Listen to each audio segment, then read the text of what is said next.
Amén. Muy bien. Por favor, todos mirando hacia el oriente, cantamos el Shema diciendo, Shema Israel, Yahweh Eloheinu, Yahweh Echad. Oye Israel, Yahweh nuestro Elohim, Yahweh uno es. Y amarás a Yuhei Baihei tu Elohim con todo tu corazón, con toda tu alma y con todas tus fuerzas. Y mi nombre lo escribirás en los frontispicios y en los dinteles de las puertas y lo clamarás cada vez que tú salgas y entres a tu hogar y transmítelo a tus hijos para que ellos lo aprendan de generación en generación al levantarse en la oración del mediodía y en el shaharit al acostarse.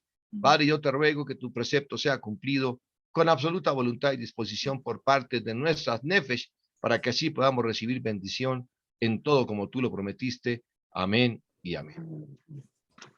Bien, queridos hermanos, entonces vamos allá a dar inicio a la parashá de esta mañana. Moshe, ¿estás ya habilitado? Como vamos a hablar de la bendita Torah, entonces vamos a invocar la oración de la Torah diciendo, Baruch ata Adonai, Eloheinu melech haolam, asher bahar banu mikol ha'amin, lanu et torato. Baruch ata Adonai noten haTorah, amén y amén. Bechen Yeshua Hamashiach, Melech de Israel, en tu santísimo nombre nos encomendamos en esta mañana, Padre, y vamos entonces a interpretar lo que dijimos en hebreo.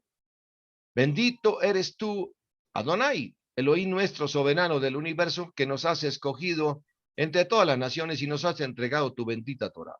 Bendito eres tú, eterno donador de la Torah. Amén. En el nombre de Yeshua Hamashiach nos encomendamos. Amén y amén. Bien, queridos hermanos, en esta mañana de estudio de la Parashá, lo he dividido en dos partes. En las horas de la tarde estaré dando el complemento. En esta mañana estoy dando la primera parte. ¿De qué se trata esta bendita Parashá? Es una Parashá que tiene unas revelaciones y unas implicaciones tremendas, hermanos. ¿Por qué? Porque no solamente se nos está revelando todo lo que acaeció en los hechos en Egipto con Joseph, quien había sido vendido por sus hermanos, sino el cómo él representa proféticamente al Mashiach Yeshua, por todo lo que hizo, por todo lo que él en su actuar de ser un perfecto, inmaculado, en no caer en actitud pecaminosa, se mantuvo y el Eterno obviamente lo puso en lugares de privilegio hasta convertirlo en el virrey, por no decir el segundo a bordo de lo que fue la ley de Parashó. Y obviamente, más que eso, el saber que Faraón tuvo que reconocer que era un hombre idóneo, que era un hombre inmaculado, además un hombre sabio, y como si fuera poco que el nombre que le habían puesto, Sabnaf Fanea, quería decir revelador e intérprete de los sueños. Ese es el marco de acción de esta parashá en esta mañana. Vayeshep, hablando de quién, del Mashiach ben Yosef, que es nuestro Mashiach. Aquí se cumple la perfecta interrelación entre Joseph, el hijo de Jacob, el hijo de la amada, y obviamente entre nuestro Mashiach Yeshua. Toda esta parashá está circunscrita, mis queridos hermanos, en el libro de Génesis, desde el capítulo 39 hasta el 40, inclusive terminando en el versículo 23. Los escritos apostólicos están en el libro de Maasei Hashlechim, o sea, en los hechos de los apóstoles, y la Haftará corresponde al profeta Amós, capítulo 2, versículos 6 al 3 y 8, inclusive en la versión sefardí, porque las que nací es más corta. Entonces, ese es el marco de acción de Vayeshep.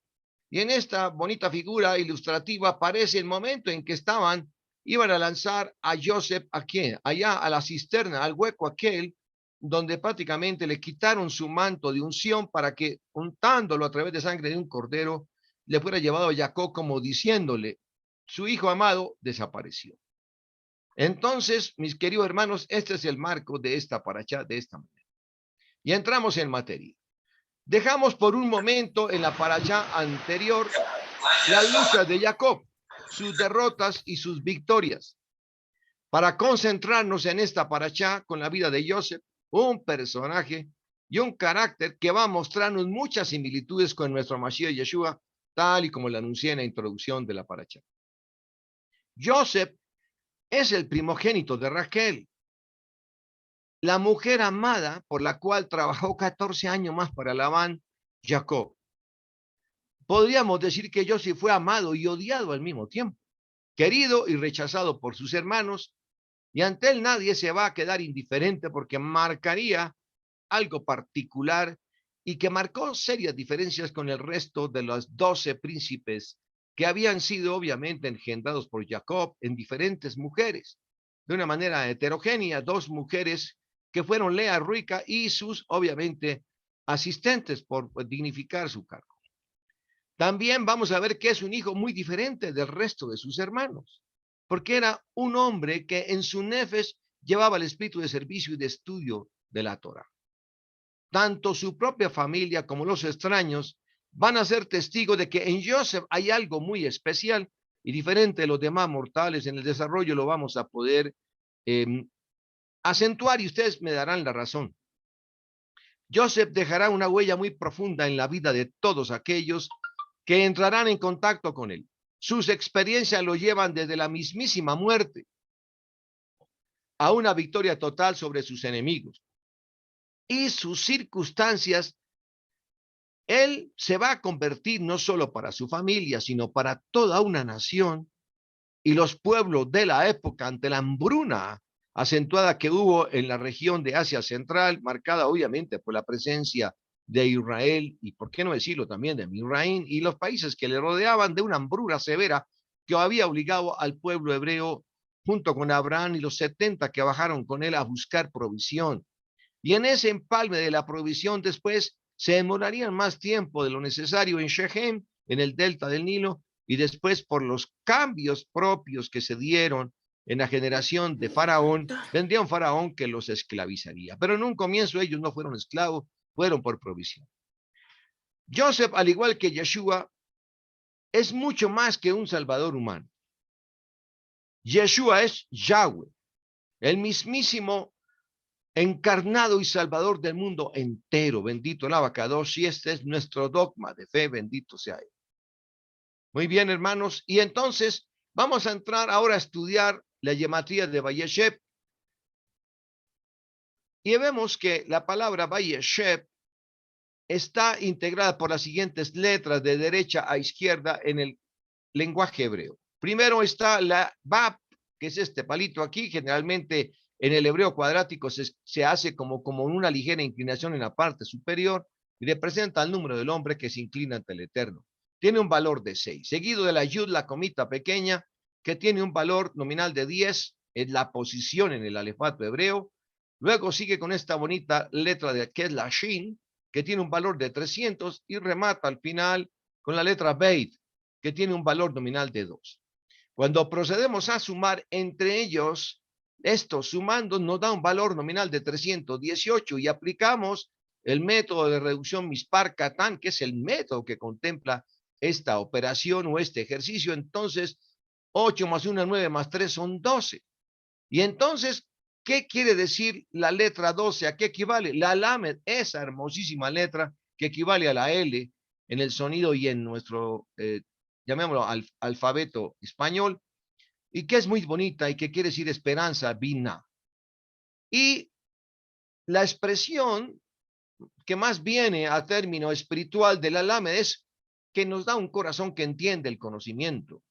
Lamed Meb Dalet, traducido en la escritura completa, porque así se escribe los fonemas que permiten pronunciar la letra Lamed. Un corazón que entiende el conocimiento, y eso fue lo que tuvo Joseph, el hijo de Jacob, en su momento el último, porque recuerden que solamente después, en la ausencia de José, nacería Benjamín, lo cual le costaría la vida a su amada madre. Pero cuando José fue vendido por sus hermanos, era el menor. De ahí el extraordinario afecto que tendría Jacob sobre él y la esperanza que había puesto desde el punto de vista de representarlo a él en la identidad espiritual. La Lamed es la letra que ocupa el puesto 12 del alefato y su gematría es el número 30. La Lamed quiere decir literalmente enseñar o instruir, y ese fue el proceso que llevó Jacob. Lamed representa el conocimiento, la Binah, y quizás por eso nos identificamos mucho con esta letra.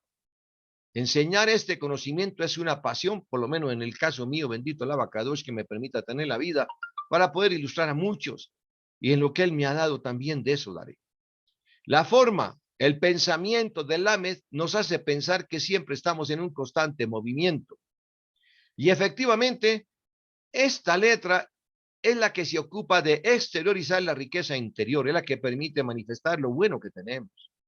Y dicha riqueza no puede venir de otra parte, sino de la conquista de nuestra nefesh, de nuestra alma, porque vinimos a un propósito. Lo que pasa es que a veces pasamos desapercibidos en la tierra y no entendemos a qué vinimos. Nos reproducimos, hacemos acopio de riquezas, pero morimos intrascendentes porque nunca evolucionamos espiritualmente. Y eso es lo que el Eterno quiere en últimas, que tú trasciendas, que tu nefesh, tu alma, a través del proceso del dominio de lo espiritual sobre lo carnal, mañana pueda convertirse en una neshama, un alma digna del Eterno para cuando Él regrese. La Lamed juega un papel fundamental en nuestra evolución porque ella es la letra que está en el corazón de nuestro maestro interior. ¿Y quién es el maestro interior tuyo y mío, querido hermano, que esta mañana nos honra con su presencia? Pues tu Ruach, porque tu Ruach es el que permite estar en armonía con el Ruach HaKodesh, el espíritu de santidad. La letra abierta de la Lamed tiene una forma y forma la palabra Let, Mebin Da'ad, que es un corazón que entiende el conocimiento. Ahora sí entiendes por qué este eslogan que la identifica. La forma del pensamiento de la Lamed es una yud que se extiende. Y acuérdense que la yud siempre simplifica la presencia del Eterno. Y esto nos otorga una lección importante. Cuando comenzamos un camino espiritual, requerimos de disciplina, de persistencia y de voluntad para mantenernos dentro de ese egregor, esa mente grupal que conforma la iglesia del Eterno, la Quejilá, que está conformada también a su vez por las emociones y pensamientos de ese grupo de personas, porque al fin y al cabo somos seres humanos que amamos, sentimos, nos afectamos por depresión y las sensibilidades propias de la lucha de la vida. Esas emociones y pensamientos del grupo de personas que a veces nos armonizamos en conjunto para alcanzar un mismo fin, como es el hecho de estar en esta mañana conectados en un Shabbat, dando a conocer la palabra del Eterno para autoedificarnos y edificar a los nuestros. Y digo, los nuestros, aún así falte por llegar la mayoría de tu familia, porque es un acto de fe que tú lo tengas como una promesa hacia el Abacados. Muy bien. La Lamed es la letra final de la palabra con la que termina la Torah. Y también Israel, mírenlo, cuando lo expresamos aquí, termina en Lamed. Esta palabra en la Torah y toda la Biblia aparece por primera vez en la Torah cuando el ángel, oído, el oponente que se enfrentó a Jacob, bendijo a Jacob. Después de una larga noche de lucha, Jacob venció al ángel y este quería retirarse. Y como Jacob lo había dominado desde el punto de vista de la fuerza física, que entendamos eso bien, le dijo que no lo dejaría ir, si no obstante no lo bendecía. Y el ángel lo bendijo diciéndole, de ahora en adelante te llamarás Israel. Y por eso terminó con la L del Lamed. Y tremendo, mis queridos hermanos, porque aquí tendríamos que pensar qué ángel fue ese, ya lo explicamos en la paracha anterior, era el mismísimo Yeshua, porque un ángel común no tiene la capacidad de cambiar nombres que el Eterno en su momento permitió asignar, y segundo, menos bendecir, porque los ángeles son celosos en que no le rindamos a ellos idolatría de ninguna índole. Un ejemplo famoso de interpretación de la Torá con gematría es el versículo 14 del capítulo 14 de Génesis.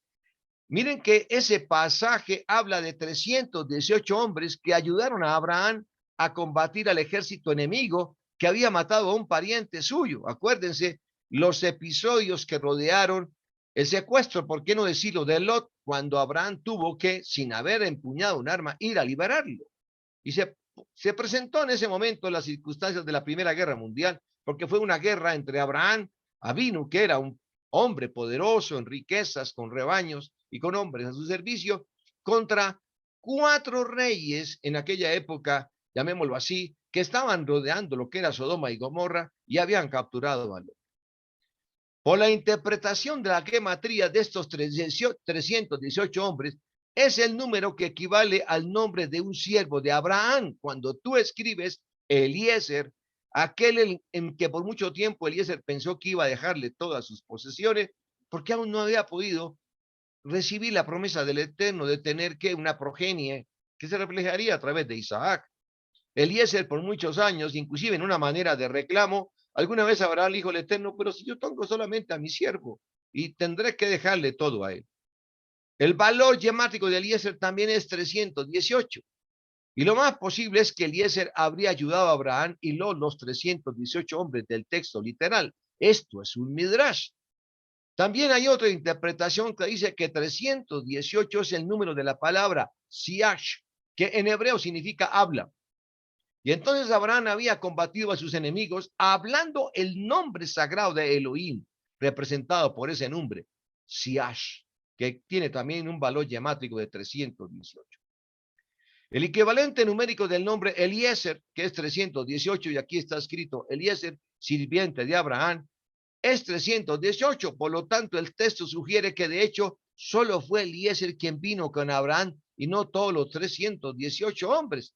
Aún se sigue discutiendo desde el punto de vista exegético si era Eliezer que tiene el valor gemático de 318 o eran efectivos 318 hombres enviados por Abraham. Un texto hasídico, el Kedushá Leví, utiliza la gematría para extraer conclusiones adicionales de este versículo. Porque este texto observa que el valor numérico de la palabra siash, que está aquí, bendito el Eterno, para hablar o conversar es también 318. Por lo tanto, el texto argumenta que fue a través del poder de hablar el santo nombre de Yuhei Baijei que Abraham derrotó a sus enemigos porque siempre lo invocó cada vez que tuvo una lucha o un desafío que implicara él se ponía en manos del Eterno. Bendito él. En la misma gematría de Vayesep, la segunda letra de los siguientes nombres forman también la palabra Vayesep, la cual debe el nombre, desde luego, a esta paracha, la cual está formada por la Bab, la Yud, la Shin y la Beit. Ahí está. Comenzamos por la Bab, que es la segunda letra de Joseph, y sobre ella sabemos el sufrimiento que experimentó Jacob cuando pensó que su hijo había muerto. Claro, le llevaron su manto especial que él le había regalado, untado o impregnado de sangre.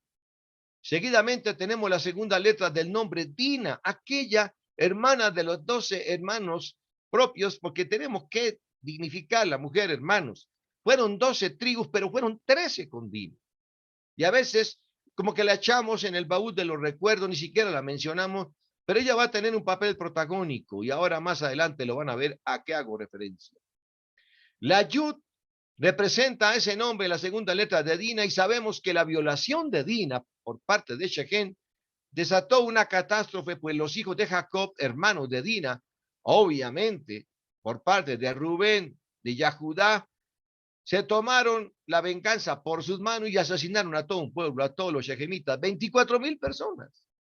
Esto pareciera fácil, pero pónganme ustedes ese proceso de exterminar 24,000 personas, cosa que le causó una enorme vergüenza y dolor a Jacob, porque él no quería que eso ocurriera, ni la violación de su hija, ni tampoco menos la actitud de venganza, luego de que habían hecho circuncidar a Shechem y a todos los varones de ese pueblo. Tenemos también la segunda letra del nombre de Esaú, que es la Shin. Y estoy hablando de las segundas letras. Con respecto a esto, sabemos del conflicto que lo obligó a huir, que lo exilió de su familia, se convirtió prácticamente en lo que sería Edom, y que le cambió la vida, trayéndole grandes sufrimientos también, porque apostató del Eterno, se casó 3 veces con mujeres madianitas, y de él vendría todo el linaje de Edom, y las madianitas con que se casó eran del linaje de Ismael, es decir, estaba en el punto radical opuesto a Jacob. Sin contar la pelea que tuvo Jacob contra el ángel, quien lo hirió en el nervio ciático, estuvo quizás caminando muchos años. Me explico, no es lo mismo tener un dolor en la ciática como la expresión Haz Beshalom, quiera el Todopoderoso traer sobre nosotros en la misericordia y la paz para evitar que algo nos suceda. Le pasa a cualquiera de nosotros que pretende soportar la herida original, cualquiera la que nos ocurra. Antes de Jacob, ese dolor nunca fue experimentado por algún ser humano, y menos porque lo hubiese infligido un malak. ¿Cuántos años sufriría Jacob de esa coquera, de ese dolor ciático? No quiero ni imaginarme, habida cuenta de la escasez, de la terapéutica que hoy en día, bendito el Eterno, tenemos los hombres.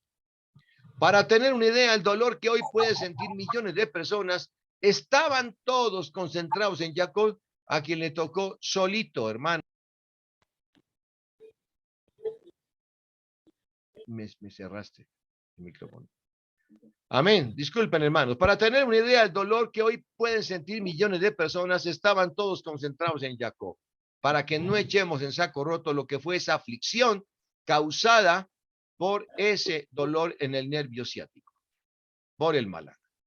Y por último, la segunda letra de Labán, aquel siniestro suegro de Jacob, que lo puso a trabajar doble tiempo, primero por la mujer no deseada, Lea, y después por la amada Raquel. La segunda letra de Labán es la Beid, y sobre esta paracha sabemos que explotó a Jacob, término literal, lo explotó económicamente y laboralmente por 21 años.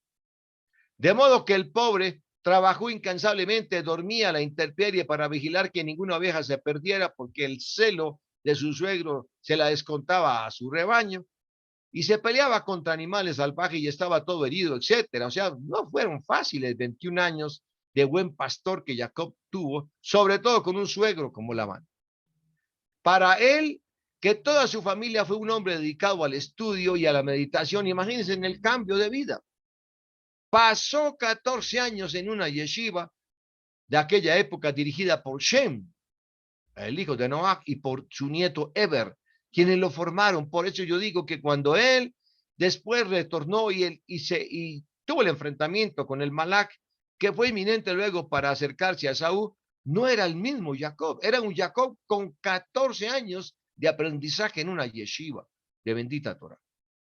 Y ahí experimentó las conexiones más grandiosas, que era un hombre que vivía en otra dimensión, hasta el punto que el Eterno puso a su servicio Malachim, miriadas de Malachim. Y esto, hermanos, le dio un cambio drástico, pero la prueba que tuvo que pasar fue terrible. El temor de siempre ser ultimado, por no decir asesinado por su hermano. Notablemente, él estaba obligado a dormir entre estos animales malolientes. Y la alajá de nuestros hermanos mayores dice que no se debe pensar en Torah en un sitio en donde hay mal olor.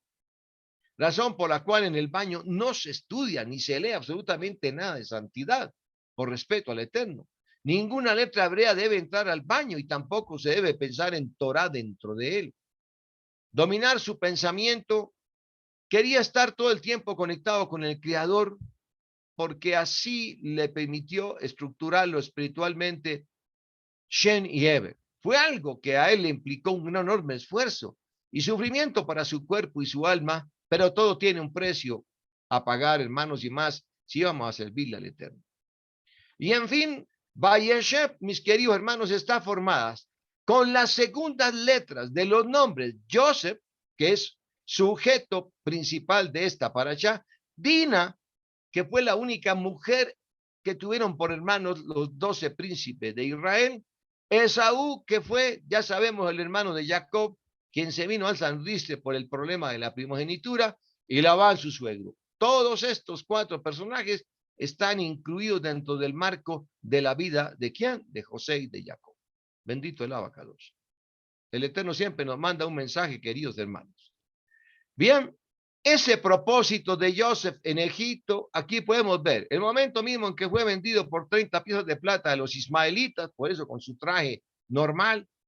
Y qué decir cuando ya vino el reencuentro ese maravilloso en la cual los hermanos, aquí aparece Yahudá en esta ilustración, es una ilustración meramente, donde nada menos que su hermano vestido de egipcio lo saluda y no lo reconoció, porque estaba en ese momento ocupando, llamémoslo así, la vicegobernación, el virrey de Misraín.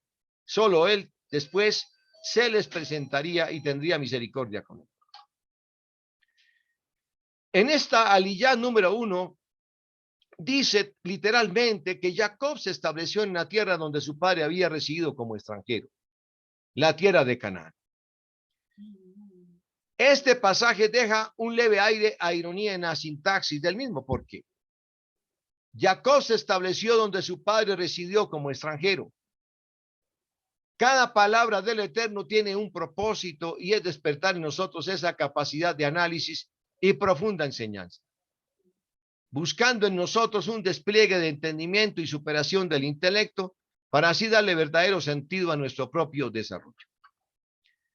Es un deleite el entender cosas y ver detalles que a simple vista no muestran nada trascendental, diferente a su padre al querer establecerse. Y ese fue el propósito. Él tenía que retornar a la tierra de donde había salido, porque ahí era donde él iba a desarrollar todo su ministerio, sobre todo el de formar a los 12 príncipes de las tribus de Israel.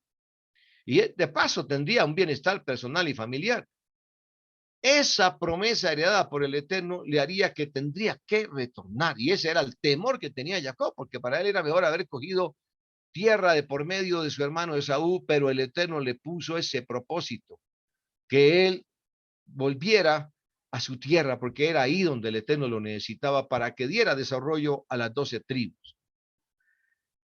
No era el propósito del Eterno que él cambiara de estatus, es decir, de vivir como peregrino, que fuera un nómada y viviendo escondido en esa tierra, pues no solo esta promesa cobijaba a los patriarcas de Israel, todos fueron nómadas, hasta el establecimiento de la nación cuando tomaron posesión de la tierra prometida, sino que dicha nación aún no ha sido establecida bajo los parámetros divinos dados en la promesa que recibió Abraham. Abraham no vio la tierra prometida.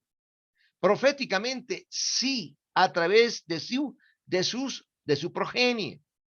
Pero él físicamente murió sin conocerla. El único que la pudo vislumbrar fue Moshe Rabenu, y Moshe Rabenu tampoco entró.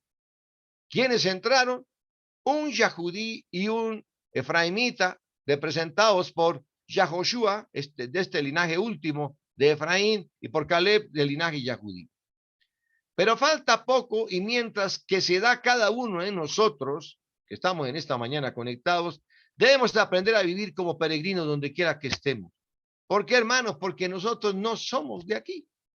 Aunque tú no lo creas, tengas nacionalidad, la que sea, asignada, pues obviamente con honor por los países a los cuales me dirijo, tú perteneces a Israel. Nuestra verdadera eres a la cual pertenecemos es Israel, porque somos del linaje hebreo, bendito el Abacadosh. Entonces, somos menos albeneizos o pasajeros por la tierra. A eso venimos, hermanos. En la Parashá Yeshev vamos a ver que este sería uno de los temas que le generaría más problemas a José. El que su papá le hubiese regalado un manto especial. Y vamos a verlo por qué. Porque eso fue, como por decir algo, la cereza del postre en cuanto al desprecio y al odio que sus hermanos tuvieron por él. Vamos a verlo por qué. Nuestros conceptos de desarrollo doctrinal en Nueva Vida en Yeshua, bendito el Eterno, defiende todas las profecías.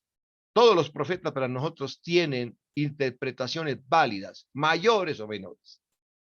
Y demostramos que el concepto casa de Efraín y casa de Yehudá aún está vigente, porque estamos, quienes hacemos la casa de Efraín, en la dispersión, tratando de formarnos para retornar. Y es un pleno cumplimiento que el Mashiach lo dio a conocer hasta cuando él regresara.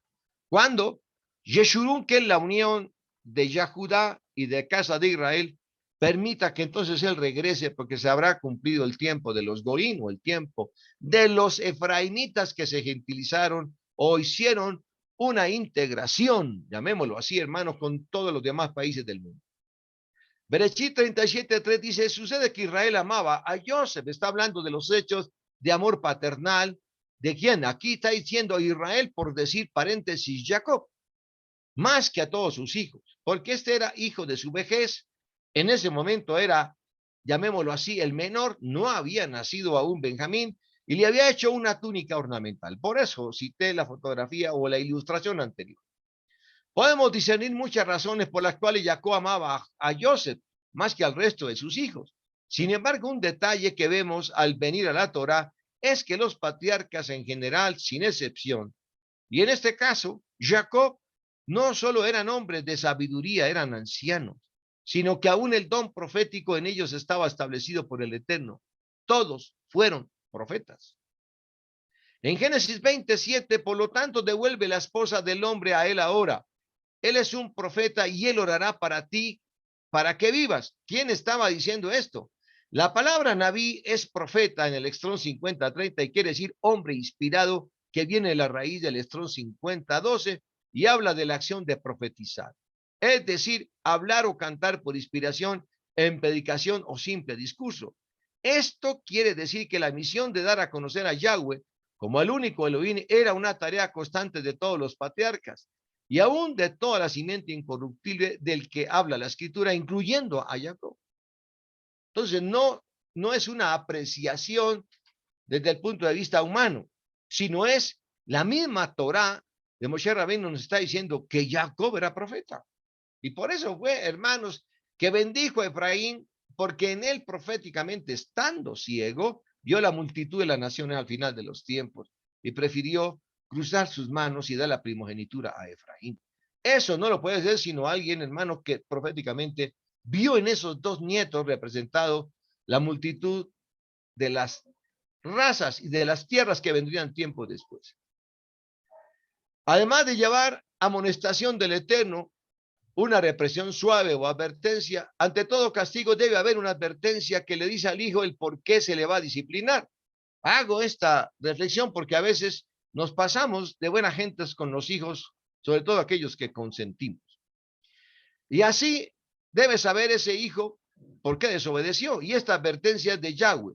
Se le debe enseñar que esa Elohim a quien desobedece y las leyes que quebranta son las de Elohim, no solamente las del aspecto de la paz social que podamos tener. Al mostrarle la ley que quebranta, aprende a obedecerla, y así tenemos que hacerlo con nuestros hijos. Y por otro lado, debemos recompensarlo cuando obedezca, y lo mismo a todos los hijos por igual, sin hacer acepción. Un regalo material no es necesario, quizás un abrazo, un afecto, un beso, una caricia y unas palabras de aprobación son mucho más importantes. El pasaje con relación a lo que pasó, la relación entre Jacob y José, debe dejarnos a nosotros una enseñanza, y es que debemos mantener un equilibrio con todos nuestros hijos, todos, y cuidar, no demostrar con qué, con una actitud displicente, un afecto más por unos que por otros. La escritura es abundante en la palabra concerniente a la educación de nuestros hijos y no podemos aún pretender que por formar parte de una congregación, allí están en la obligación de educar a nuestros hijos. No, hermanos. Es relevante que cada uno de nosotros, padre y madre, y si tú, querida hermana, estás formando a tus hijos por ausencia de un varón responsable, tienes que tomar responsabilidad en la valiosa inversión que debemos hacer en el desarrollo integral de nuestros hijos. Y como resultado de final de ello, veremos crecer individuos potencialmente aptos, honestos, dignos para cambiar esta generación, cambiar la sociedad, nuestra ciudad, la nación y, por qué no decirlo, el mundo entero. Retomando el sentido profético del pasaje, este odio entre hermanos, ¿qué fue lo que pasó por parte de los demás hermanos de José? Es el ingrediente principal en el interminable conflicto entre Israel y las demás naciones. ¿Acaso se nos olvida que el conflicto árabe-israelí es un conflicto entre medios hermanos? Los árabes descendientes de Ismael y desde luego, ¿qué decir?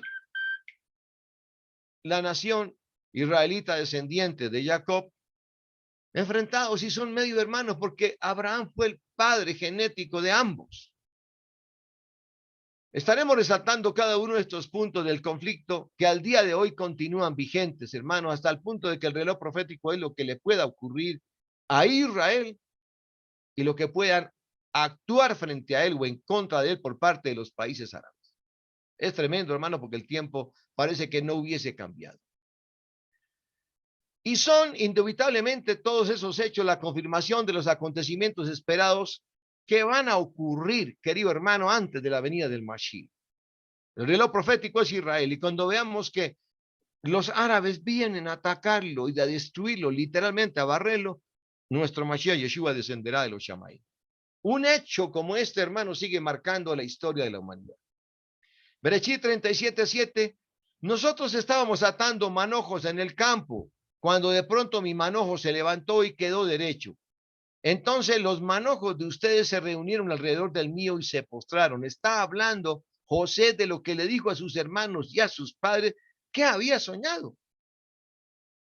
Hermanos, y eso le costaría no solamente el peor de los odios, sino una actitud negativa de parte de sus hermanos que decir, oigan a este, estoy parodiando el término, no solamente es consentido, sino que ahora dice que nosotros vamos a terminar alabándolo e inclinándonos a él. Y se sintieron ofendidos. El entendimiento profético se va dimensionando de forma homotética. ¿Qué es eso? Aparecen figuras alineadas de dos en dos. Es decir, que a medida del avance en el conocimiento bíblico y más específicamente de la Torá, veremos a partes aplicables a la misma vida del Mashiach. José con el Mashiach hacen una interrelación homotética, porque se parecen tanto, hermanos, que ahora lo vamos a ver en un cuadro resumen en la final de esta primera parte. Veremos a partes aplicables a la misma vida del Mashiach. Bendito el Abacadosh. Perdónenme un segundo, por favor. ¿Aló? No.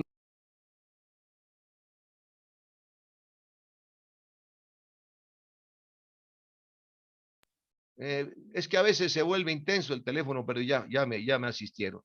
Y decía yo que esta actitud homotética de figuras alineadas de dos en dos, José, la vida de Joseph y del Machía, están perfectamente interrelacionadas.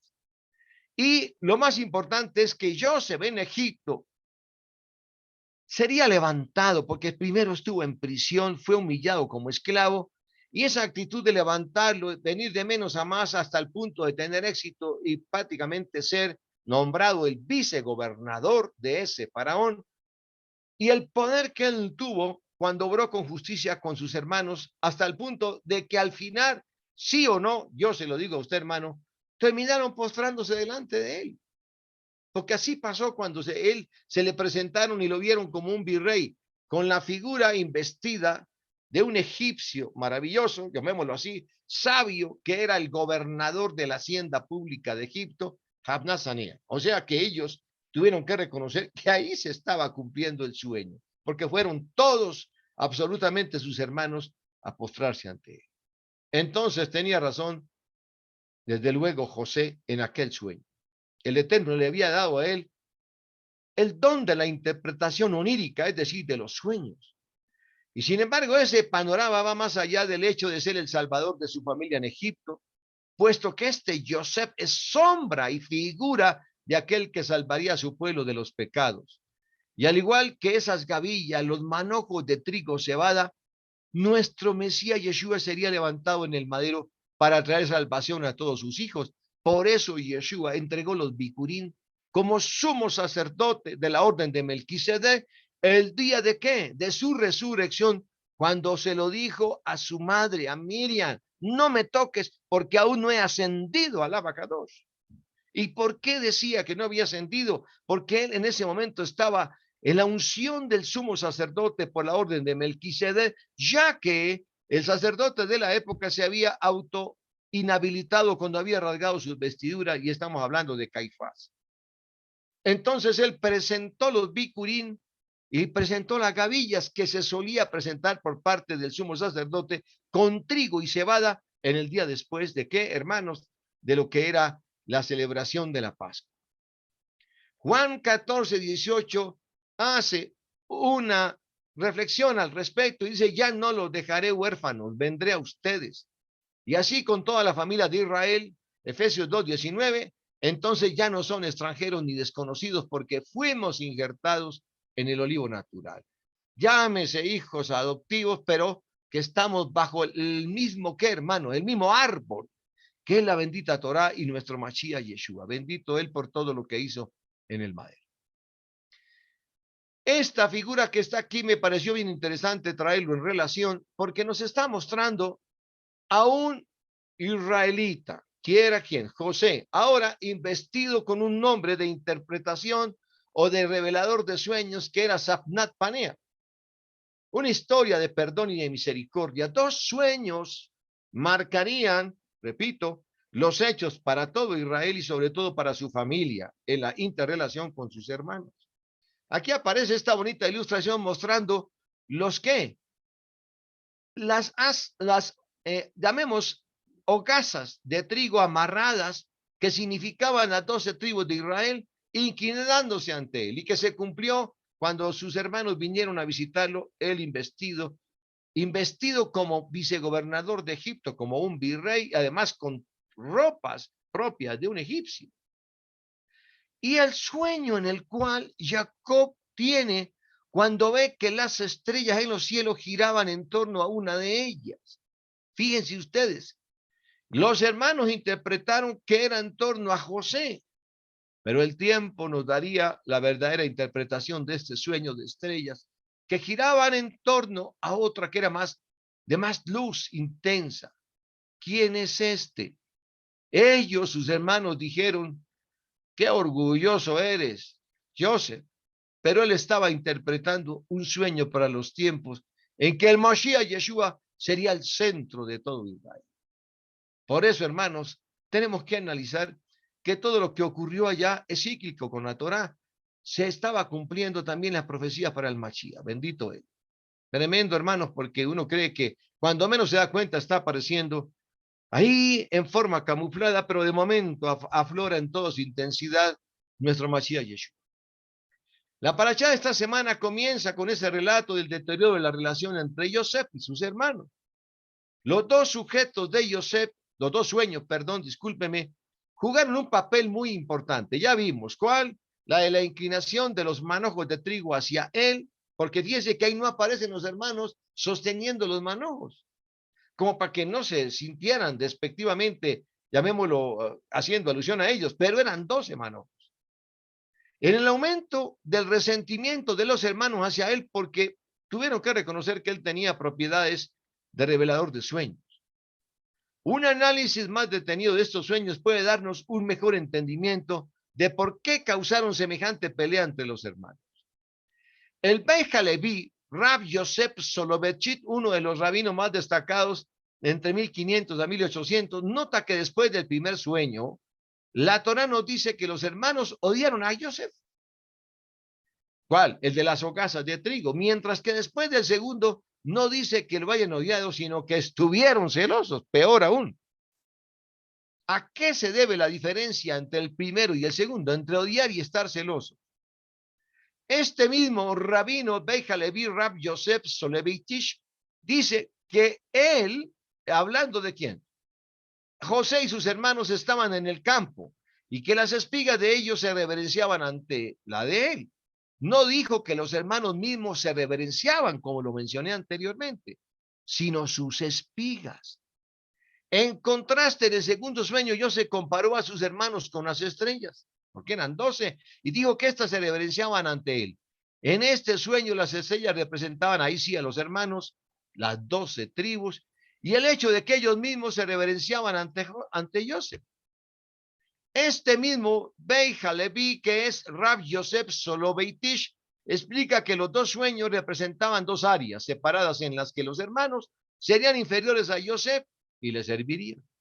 Y las espigas del primer sueño representaban la futura superioridad de Yosef sobre los hermanos en este mundo, en el Olam Hazé, porque él era un hombre desarrollado e investido de espiritualidad, cosa que no en sus hermanos, que eran más de naturaleza carnal.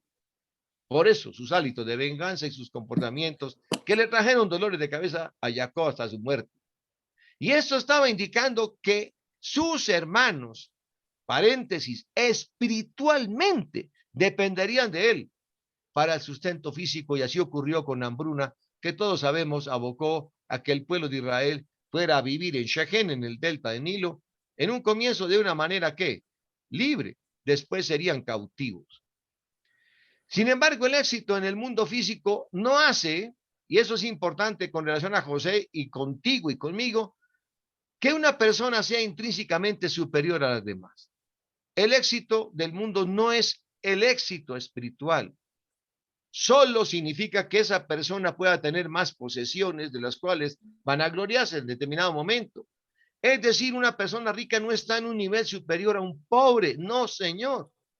Basado en esto, este mismo Beis Halevi explica que en el primer sueño, que representaba el materialismo, que se denomina en hebreo el Gashmiut, los hermanos mismos no mostraban servidumbre. Por eso aparecen los manojos o haces de trigo solos inclinándose. No era que estuvieran mostrando una inclinación de servidumbre a Joseph, sino que sus posesiones eran descritas como inferiores a las de su hermano. Él estaba parado, erguido, y en contraste, el segundo sueño se refiere a la futura superioridad espiritual de Joseph sobre sus hermanos, porque así lo fue. Los logros espirituales sí definen la grandeza intrínseca de una persona. Esa es la verdadera escala de valores que el Eterno ha diseñado para nosotros. Es cómo actuamos espiritualmente. Para Él los bienes vendrán por añadidura y la riqueza en una vida placentera en el mundo. Lo importante es el desarrollo espiritual y es así como Él, en su escala de valores, nos tiene en cuenta más a unos que a otros, confiriéndonos dones de su ruach. Y en consecuencia, en el segundo sueño, representaba la Ruhaniut, que es la espiritualidad, que es la que yo le digo, hermano, para el Eterno es su escala de valores la superior.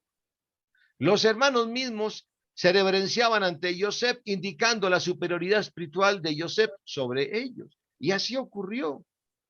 Por él supervivió la raza hebrea, incluyendo su padre y su madre. Con este entendimiento, el mismo Beja Leví responde nuestra pregunta inicial respecto a por qué los hermanos reaccionaron diferente ante cada sueño, odiándolo después del primero y sintiendo ellos celos en el segundo. El odio aparece cuando una persona resiente las acciones de las demás, mientras que los celos, que es la segunda parte reactiva, aparecen cuando alguien se siente inferior a su prójimo. Y eso fue lo que ellos se sintieron. Los hermanos odiaron a Joseph después del primer sueño, porque esto implicaba que lo necesitarían para su sustento, y así fue con la provisión. Y legislaría materialmente sobre ellos, sí, porque el que da el alimento, da la provisión, en cierta manera termina poniendo las condiciones, como le pasó en ese momento a Israel con relación al pueblo hebreo. Sin embargo, no sintieron celos por su futura riqueza, dado que eso no los haría sentir inferiores. O sea, no dijeron mala cosa que nuestro hermano al que vendimos ahora sea archimillonario. ¿En qué? En posición y en riquezas, porque así lo fue José. Lo que se quería era demostrarles que espiritualmente el Eterno había ungido siempre en una vida de sufrimiento y de protección a Joseph. Bendito él. Entendían estos hermanos que los logros materiales son externos a la persona y que no es algo por lo que valga la pena sentir celos. No vanaglories ni desees la riqueza del impío, dice el Salmo, hermanos, porque a ellos les será dado más para perdición. Y eso debe a nosotros traernos paz y regocijo. En contraste, si estuvieron celosos después del segundo sueño, porque este implicaba que Joseph sería espiritualmente superior a ellos, eso sí despertó sus celos. Hay dos enseñanzas sumamente importantes en la explicación de este rabino Beja Leví. Primero, que aprendamos que las posesiones materiales de una persona no son resultado de su verdadera grandeza. No. Puede que una persona rica merezca respeto, sí, pero nadie debería envidiar su riqueza porque esta no es un barómetro de su valor real. Para el Eterno valemos espiritualmente. Solo ese nivel espiritual de una persona determina su grandeza real y solo eso merece ser envidiado de forma sana. Es decir, qué bueno tener la unción de quienes nosotros hemos puesto como ejemplos a través de la Torá. Es muy posible que una persona perciba su importancia en base a sus posesiones materiales. En este mundo y con la ley del mundo, así es, lamentablemente. Una forma mediante la cual es posible conservar una perspectiva correcta sobre las posesiones materiales es dar un vistazo a qué es lo que define a una persona grandiosa en el mundo de la Torá. Y la escala de valores invierte. La riqueza no tiene relevancia para determinar quién es Gadol Be Israel, un término empleado para describir a los más grandes eruditos de la Torá, los santos hijos de Israel. Literal, así se traduce. De hecho, muchos de esos santos que son Gedolim fueron extremadamente pobres. Lo que es importante, de acuerdo a la definición de la Torá, es la grandeza espiritual a la que esa persona llega o llegó, como el caso de Elías, como el caso de Enoch, como el caso de Eliseo, como el caso de Juan el Bautista. Recordar las cualidades de nuestros Gedolín, es decir, aquellos ungidos, puede ayudarnos a conservar una perspectiva precisa sobre la importancia de la riqueza en la verdadera grandeza de la persona. No vanaglories, hermano, ni envidie la riqueza de los impíos, porque a ellos se les dará más para perdición. Por eso, hermano, aprende a hacer y a tener una actitud de gratitud con el Eterno para que no te pongan tribulación ni humillación, pero que no falte lo necesario. Bendito el Abacados, porque si nos da mucho, entonces nos apartamos de él. Y si nos concede poco, apostataremos de él. Entonces el término medio es el punto del equilibrio en esa fórmula en la cual el Eterno quiere que busquemos la realidad espiritual. Bendito el Abacados, para que entendamos en esta mañana, mis queridos hermanos, este mensaje. Una indicación de que una persona está muy apegada a sus posesiones materiales es que la ve como parte de su propio ser. Hay gente que le duele perder una propiedad más que su propio corazón o su hijo. Por ejemplo, puede que una persona aprecie tanto sus posesiones que llegue a considerar cualquier daño a ellas como si le hubiese ocurrido a su propio cuerpo. Está lleno de ejemplos estos hechos de envidias. Y otra consecuencia negativa de esa actitud de aferrarnos a lo material es que una persona tan apegada al mundo material puede volverse esclava del mismo. El dinero termina manejándolo porque se vuelve esclavo de él, de sus posesiones, al punto de que rige la vida de manera nociva. Se infartan y mueren y dejan, obviamente, sus arcas llenas, y eso no se lo pueden conducir en un trasteo a su tumba. Y esto fue lamentablemente evidente cuando en Alemania, en los años previos al Holocausto, con el deterioro de la situación del pueblo yahudí en Alemania, muchos judíos alemanes se volvieron cada vez más conscientes de la necesidad de escapar. Sin embargo, de los judíos más ricos, no quisieron irse a tiempo y después los llevarían cautivos a los campos de concentración, porque tuvieron dificultad para abandonar sus preciosos hogares, sus joyerías, sus posesiones. Estaban aferrados a lo material. Consecuentemente, la proporción de judíos pobres que dejaron Alemania fue mucho mayor que la de los ricos, porque pensaban que por su riqueza gozarían de ¿qué? De tolerancia por el mismo nacional fascismo que había tomado poder en Alemania. El apego a las posesiones materiales demostró ser fatal en este caso para los hermanos yahuditas que no salieron de Alemania. Aferrados a no perder nada, bendito el Eterno, después serían cautivos y exterminados. Más de 4,5 millones de yahudí en los campos de concentración de Alemania, de Polonia y de Austria. Aprendemos, queridos hermanos y hermanas, en esta mañana de los sueños de Joseph, que la única grandeza real son los logros espirituales. ¿Escucharon, queridos hermanos? Me gustaría que alguien dijera un amén o levantara la mano. Son los logros espirituales. Amén. Y Amén. no la riqueza material. Amén. Gracias, Amén. Jaimito, por levantar la mano. Y que todos ameritemos reconocer y lograr la grandeza genuina, que es la grandeza espiritual. A eso el Eterno realmente nos trajo al mundo, a que trascendamos y evolucionemos. Nosotros, al contrario, hermanos, somos conciudadanos con el pueblo de Yahweh y miembros de la misma familia de Yahweh. Como hijos adoptados, cumplimos ahora los preceptos del adoptante. ¿Cuáles preceptos? La Torá.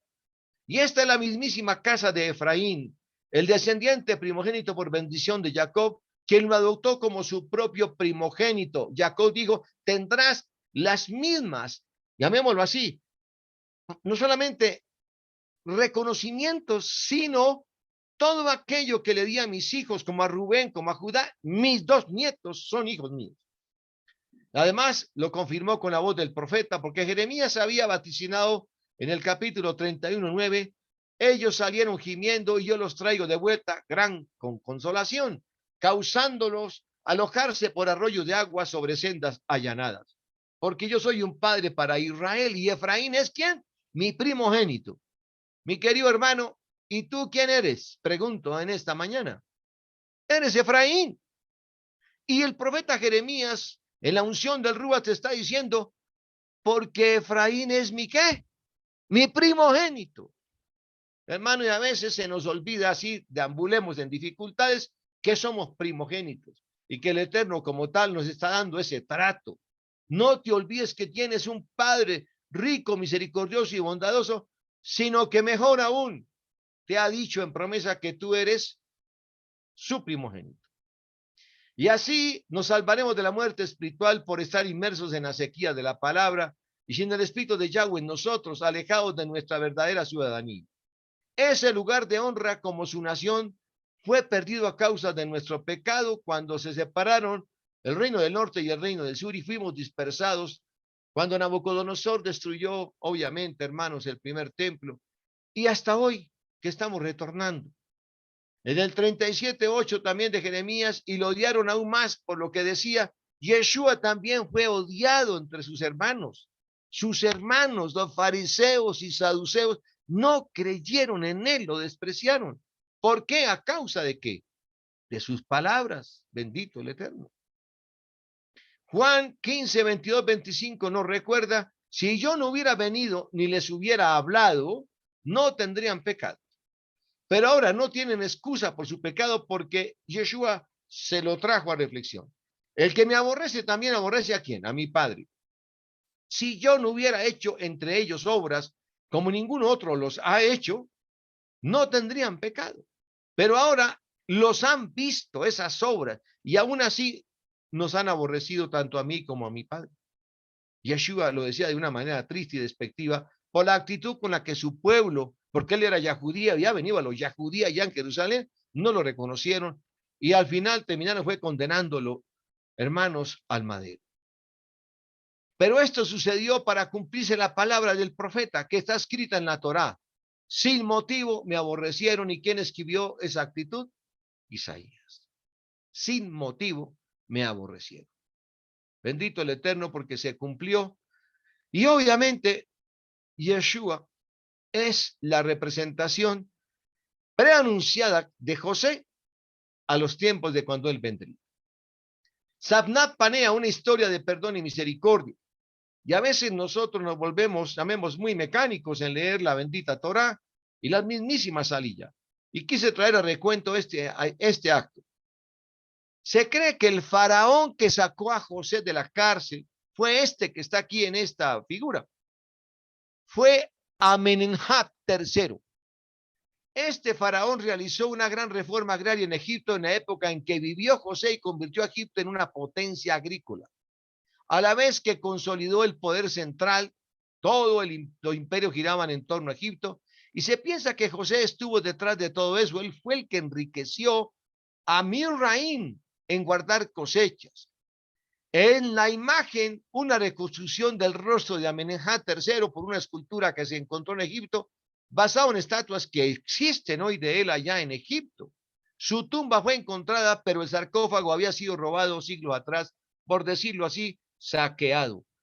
Nunca olvidemos porque habla de Faraón y quién era ese que favoreció a José. Nunca lo olviden, Amenemhat III. Porque a veces no lo leemos, no, pues tampoco el propósito es darle altura a los de Faraón, pero si hay uno solo de ellos fue este, porque fue el que a quien José le interpretó los sueños y él, en virtud de gratitud, lo nombró como el vicegobernador de todo Egipto. Bendito el Eterno.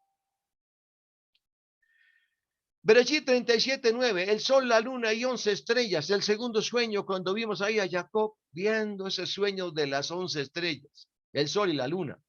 Esto es una visión profética del reino milenial. Mire, hermanos, José estaba hablando de los tiempos finales, donde al inclinarse el sol ante Joseph, que es un tipo del Mashiach, realza el hecho de que la luz que iluminará en la segunda venida es la luz de ¿quién? De el Mashiach Yeshua, no la del sol. Y por eso está marcado cuando Juan, el discípulo amado, lo presenta así en el versículo 4 y 5 de su Evangelio de Juan. Este cederá su luz, el sol la va a ceder para dar paso a un resplandor superior. ¿A quién? Al Mashiach Yeshua.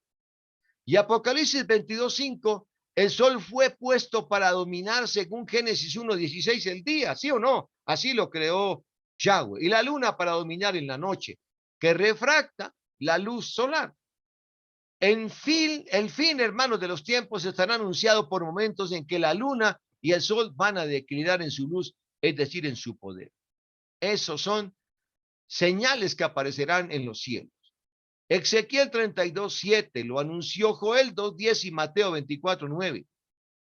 Las estrellas representan a los hijos de Israel que se han de postrar como los hermanos de José ante el Mashiach Yeshua en el día final.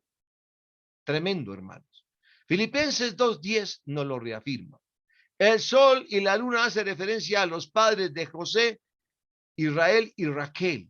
Nadie es mayor que el Mashiach. Por eso Juan 8:53 a 58 nos lo manifiesta.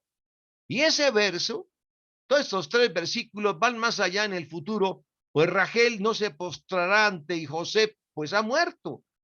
¿Quién había muerto? Había muerto. ¿Quién? Raquel, cuando José ya interpretó los sueños, cuando había dado a luz a su hermano menor, Benjamín. Y hay un alto contenido profético en toda la historia de Joseph con relación a los tiempos finales del Mashiach. Bereshit 37:11 en su primera parte dice, sus hermanos tenían celo de él. Ya explicamos que una cosa fue tener envidia y la otra tener celos. Y este texto fue tomado de la versión Kadosh para hacer el respectivo paralelo profético en la misma versión, con el pensamiento de Poncio Pilatos. Mateo 28:17. ¿Por qué? Porque él entendía que por celo le habían entregado. Acuérdese que Poncio Pilatos se lavó la mano y dijo, yo no hallo culpa en este varón. Se lavó las manos, pero entendió que los demás yahudí que estaban ahí representados por, obviamente, los del Sanedrín, asusados por Caifás y todos los del Sanedrín, exceptuando a 2 personajes que tuvieron que ver con él, como lo fueron José de Arimatea y Nicodemo, los demás condenaron al Mashiach y tenían que celos del Mashiach. Un acto profético casi 2000 años después de lo que le ocurrió a Joseph con sus hermanos, lo que originó todo ese tiempo de estar él exiliado y vendido, ultrajado como un esclavo. Tremendo, mis queridos hermanos. En estos comentarios sobre la intención de los hermanos de asesinar a José, yo me tomé el trabajo de analizar esto. Jacob envió a José a observar la conducta de los hermanos. Jacob había puesto en José, por la actitud espiritual que tenía, que le pusiera cuidado qué hacían sus demás hermanos, porque era que los demás hermanos eran de naturaleza reactiva, muy carnales, muy dados a sus, llamémoslo así, darle a flor de piel a todas sus sensaciones, a todos sus sentimientos, y no conservaban la obediencia a José. Estaban apacentando en alguna vez un ganado en Shechem, allá en Nablus, y le dijo a José que le informase al respecto para ayudarles a superar cualquier falta que eventualmente pudieran haber cometido, porque eran llevados de su parecer, por no decir que desobedientes. Pero los hermanos lo consideraron un rodef, oído, así bautizaron siendo un niñito a José, un rodef, un hostigador, que podíamos decirlo a los tiempos de hoy en las palabras, una especie de sapo o atracio, que era el que contaba todo lo malo que ellos hacían. Y que sencillamente ese chiquitín pretendía quitarle la vida. Entendieron que Joseph podía malinterpretar ciertas actitudes y que sobre esa base los acusaría ante su padre de ser merecedores de la pena capital. Y además su padre los maldeciría, ese era el tema, este va y le sapea a mi papá, y el papá coge y nos maldice y van a perder la vida en el mundo venidero, que era quizás a lo que le temían, pero si no tenían temor del mundo real, menos del venidero. Y en tal caso la Torá establece que en legítima defensa uno puede anticiparse y asesinar al rodef, como quien dice a ese batracio.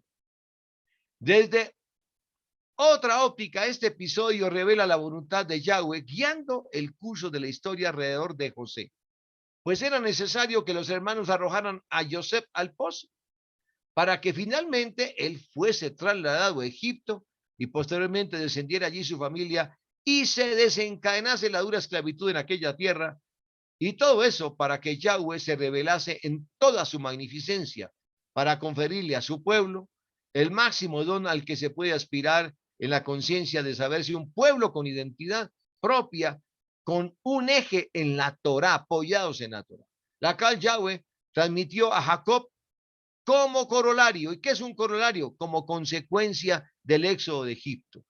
Ir a Egipto solamente tendría un propósito hasta aquí, y es que Jacob entendiera que de él haría una nación maravillosamente grande, pero seguidora y cumplidora de la Torá.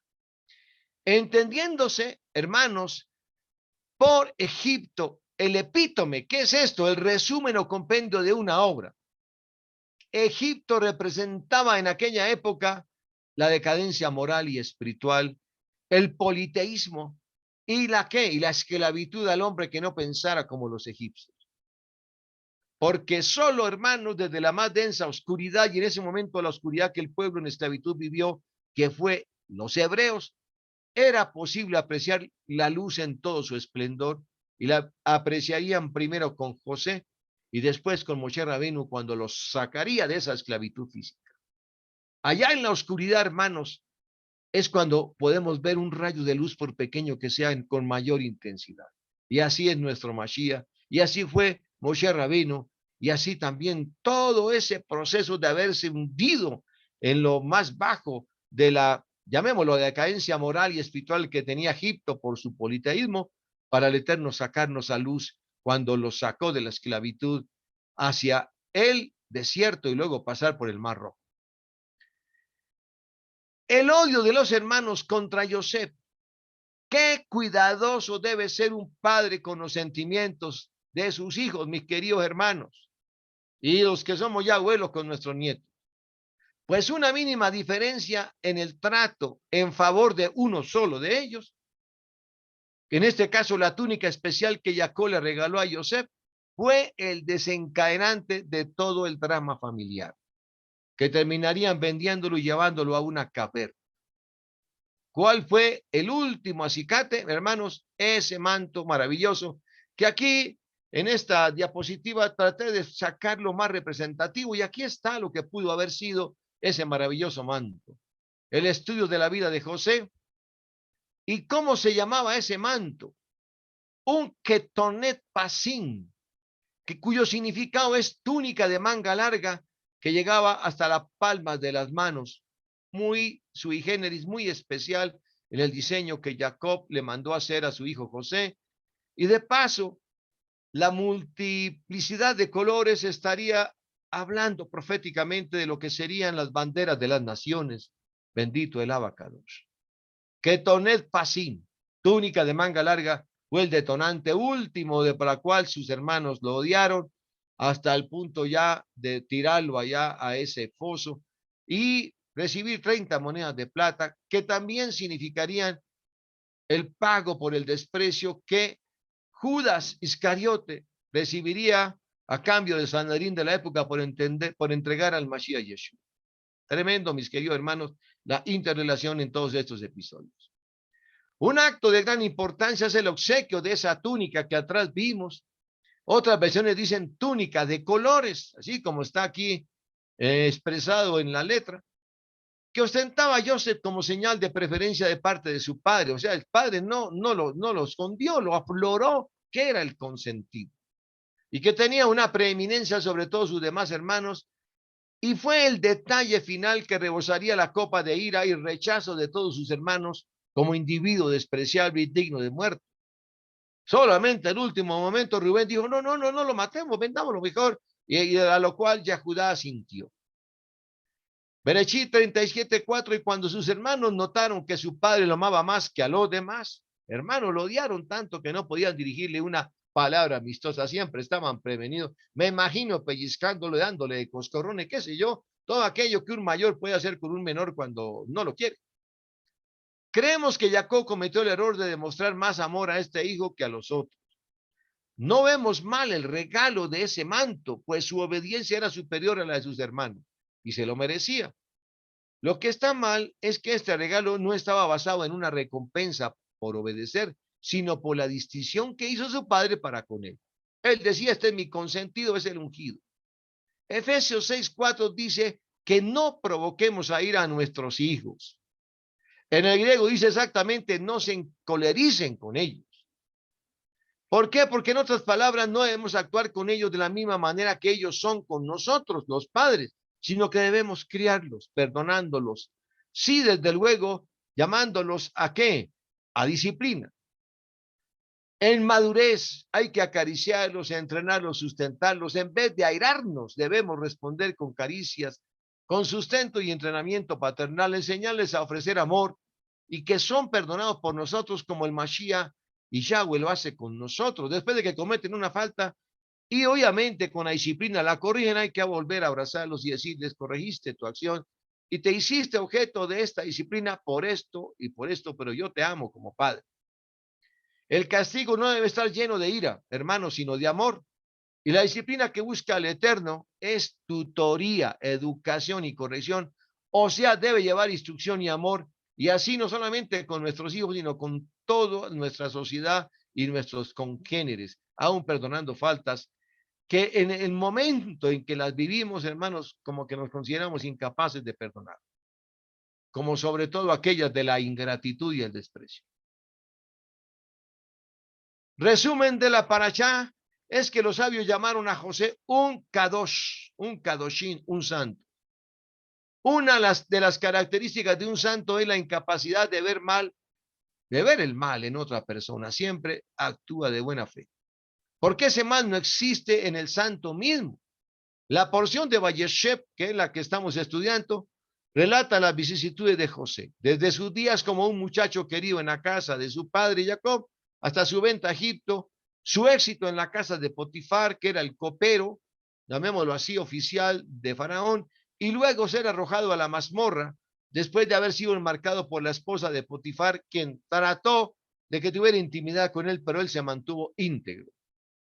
Incluso en la prisión, José se destaca como con un éxito, sirviendo como asistente de los guardias y resolviendo correctamente los sueños del copero y del panadero, que le costaría la vida a uno de ellos dos.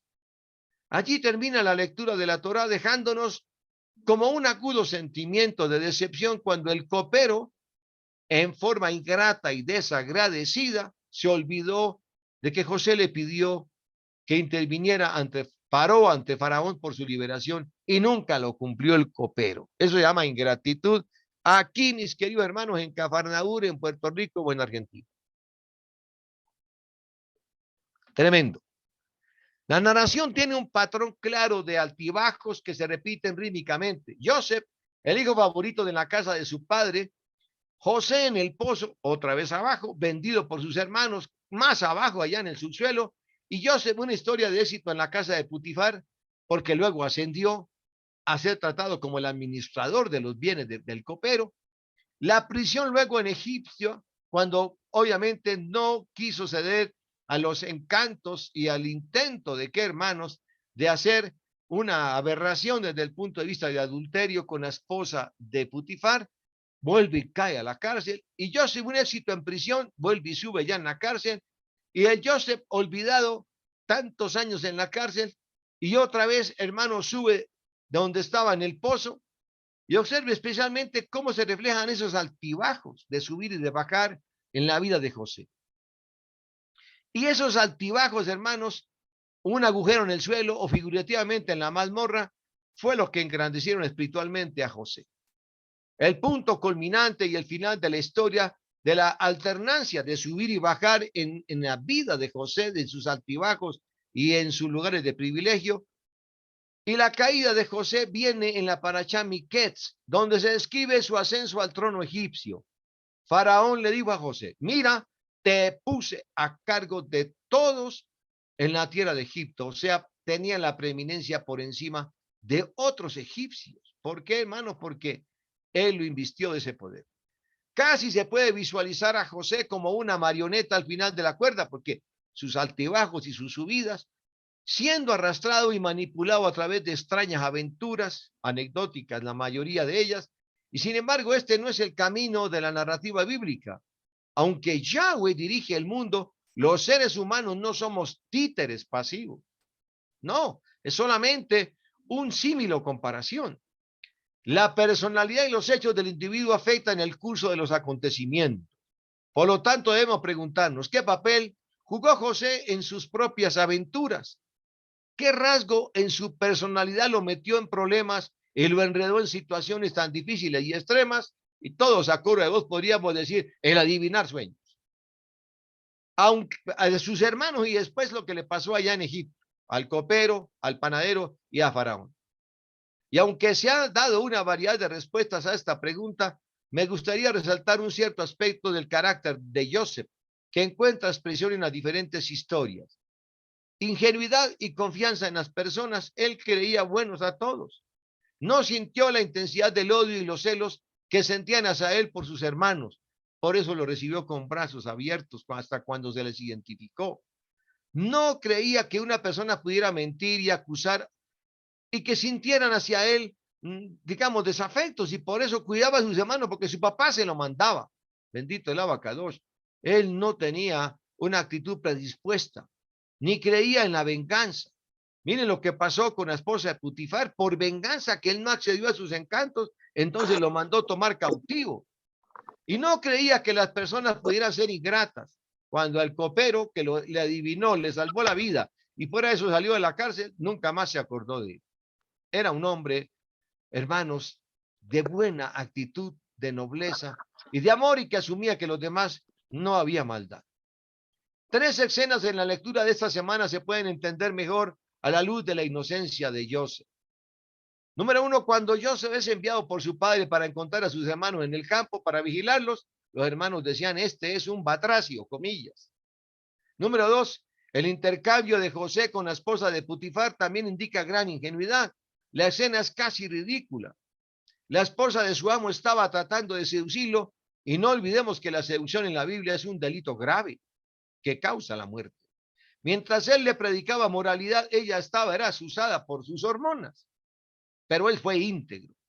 Y número tres, también en la cárcel, Joseph no perdió su inocencia y amor por sus semejantes. Y observemos la encantadora escena en la que se acercó al copero principal y al panadero jefe cuando estaban caídos en cautividad, cuando se interesó por el bienestar de ellos y le dijo, se acercó a ellos por la mañana, vio que estaban angustiados, claro, porque les iba a costar la muerte y caer en demérito de lo que el faraón había tenido a ellos en situación de privilegio. Tuvo misericordia y bondad al verlos, que hermanos, pues entristecidos y angustiados. Y eso le trajo más problemas que beneplácitos a José. Tremendo, hermanos. José es una figura tipológica del Mashiach. Miremoslo por qué lo anuncié desde el momento en que abrimos la paracha. ¿Por qué? Vamos a leer paso a paso, primero en la columna de Joseph en amarillo y en la columna de Yeshua en verde. Hay varias razones de esa figura tipológica. Número uno, José fue el hijo amado del padre. ¿De quién? De Jacob. ¿Y quién es el hijo amado del Todopoderoso? Pues Yeshua. Número dos, soñó que era rey. Y él vino diciendo que él era ¿quién? Yeshua, el hijo del rey de Israel. Número tres, él amó a sus hermanos. Y Yeshua vino ¿quién? A armar a sus hermanos y a salvar a Israel. Número cuatro, fue menospreciado y envidiado. Fue envidiado por sus hermanos Yahudí, los fariseos, saduceos y el pueblo de la época, que terminó condenándolo a sus usados por los sacerdotes, esenios y fariseos. Fue vendido José. Yeshua fue vendido por Judas Iscariote, ¿o no? Y aquí hay una convergencia por las mismas piezas de plata. Fue golpeado con el consentimiento de Yeshua y sus hermanos judíos allá cuando lo escupieron y se burlaron de él como un falso rey. José fue dado por muerto cuando llevaron el manto especial que le había entregado su padre, y también fue dado por muerto cuando Yeshua fue llevado allá ante la tumba que José de Arimatea le había cedido. Dijeron, murió. Sexto, se prohibió hablar de su nombre. Fue prohibido mencionarlo hasta el día de hoy porque estuvo oculto su verdadero magnánimo nombre, Yeshua HaMashiach, o Yahoshua, su nombre largo. No lo camuflaron por muchos años a través de la interpretación grecorromana. Fue llevado a José y entregado a Egipto. Fue entregado por sus hermanos judíos a quién? Al imperio romano, quien terminó condenándolo, aunque Poncio se lavó las manos e hizo lo que el pueblo le pidió. Fue tentado por el pecado José en los episodios que tuvo con la esposa de Potifar. Fue tentado en todo Yeshua y venció al pecado. En él no hubo falta ni mancilla, bendito él. Fue llevado preso 3 años a Misraín. Fue llevado preso el Machía y 3 días descendió a lugares bajos, al Seol, de donde resucitó, bendito el Eterno. Estuvo José en la celda de Egipto.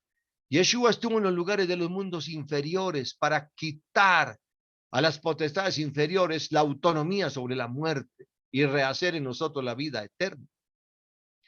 Fue sacado de la cárcel Joseph, y Yeshua fue levantado de entre los muertos a los 3 días dentro de la cárcel espiritual del Seol y del Hades, porque su resurrección fue la razón de ser para que tú y yo sigamos creyendo en él, el restaurador de la vida eterna que se perdió allá, ¿en donde, hermanos? En el Edén. Fue rey. Él también lo es y está sentado a la diestra del Padre. José perdonó a sus hermanos.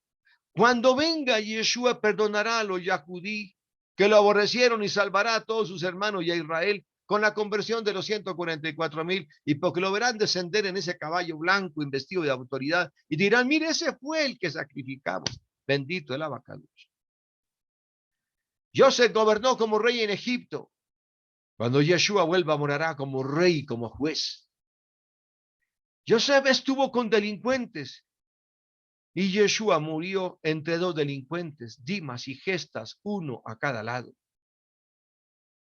Y José finalmente salvó a Egipto y el mundo, y Yeshua salvó a los perdidos con su muerte, y nos salvará a todos los que en él entendamos que es el Redentor, el emancipador, a través de la muerte en el madero para reconciliarnos con el Padre por haber sido desobedientes a la bendita Torá. Es tremendo, hermanos, este paralelismo de la figura tipológica entre Yeshua y Joseph. Conclusión y reflexión final para esta primera parte. Oído, querido hermano y hermana que me escuchan y que me honran en esta mañana en este estudio. Practicar y seguir. ¿Qué aspectos doctrinales? Primero, al judaísmo, al cristianismo, al catolicismo y cualquiera de las 180,000 denominaciones, entre otras, sin Yeshua como el eje central fundamentado en la Torá, es una religión más.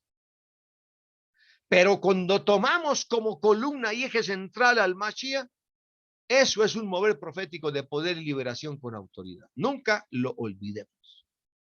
Recordemos las palabras dichas por nuestro Mashiach Yeshua cuando abrió los rollos de la Torá en el templo e hizo referencia en el profeta Isaías 61 en su primera parte. ¿Qué dijo él cuando abrió los rollos? Cuando el maestro de la sala le pasó los rollos y pensó que iba a seguir leyendo de largo y no lo hizo. ¿Qué leyó el Mashiach? Regocijaos porque el tiempo se ha cumplido. Buenas nuevas de salvación para Sión. El Espíritu de Yahweh, el Adón, está sobre mí, porque me ungió Yahweh, me ha enviado a predicar buenas nuevas a los abatidos, a aventar a los quebrantados de corazón, a vendarlos, a publicar libertad a los cautivos y a los presos, apertura de la cárcel, a proclamar el año de la buena voluntad de Yuhei Baihei, puntos suspensivos, y luego hizo un silencio, se cayó callado. Y los demás voltearon a mirar por qué no leyó la segunda parte. ¿Sabes por qué no leyó los versículos 2 y 3? Sobre todo el tercero, hermanos. Porque en el tercero dice: y el tiempo de la vindicación ha llegado. Porque no era el tiempo de él. Ese tiempo de la venganza y de la vindicación lo ejercerá nuestro Mashiach en su regreso allá, que está en Apocalipsis 18 y 21. Cuando venga ungido bajo la potestad de qué, como el sumo sacerdote por la orden de Melquisedec, como rey y como juez a juzgar a la humanidad. Por eso se quedó callado. Yeshua viene injertando a las naciones en el olivo natural para hacerlas Israel o Sion, es decir, Yeshurun, que es el término en la cual se va a dar el sincretismo, la unión entre casa de Israel y Yahudá. El Israel unido que retornará y que es condición sine qua non, es decir, se cumple y solo se debe cumplir para que Yeshua venga, antes no. Bendito sea el Abacadosh que nos está permitiendo a Efraín, que somos todos los que estamos dispersos, y desde luego las 10 tribus con él, y a las otras 9. Nos está permitiendo retornar e injertarnos en el olivo natural de Israel, que hoy está marcado en los tiempos por Yahudá y Benjamín, el pequeño remanente que queda. Aleluya, bendito sea el Eterno, porque este es el mensaje de esta mañana de gloria, de poder que el Eterno quiere traer. Voy entonces ahora en esta primera parte y con el permiso y anuencia del Eterno, impartir a usted la bendición de nuestro Cohen Gadol, Yeshua HaMashiach. Que esta bendición sea sobre toda la familia de Nueva Vida en Yeshua y los que están contigo en esta mañana cercanos, los que están conectados a través de los diferentes medios y los que después se conectarán cuando subamos esta grabación. Y dice así: que Yeshua, quien es Yahweh, te bendiga y te guarde.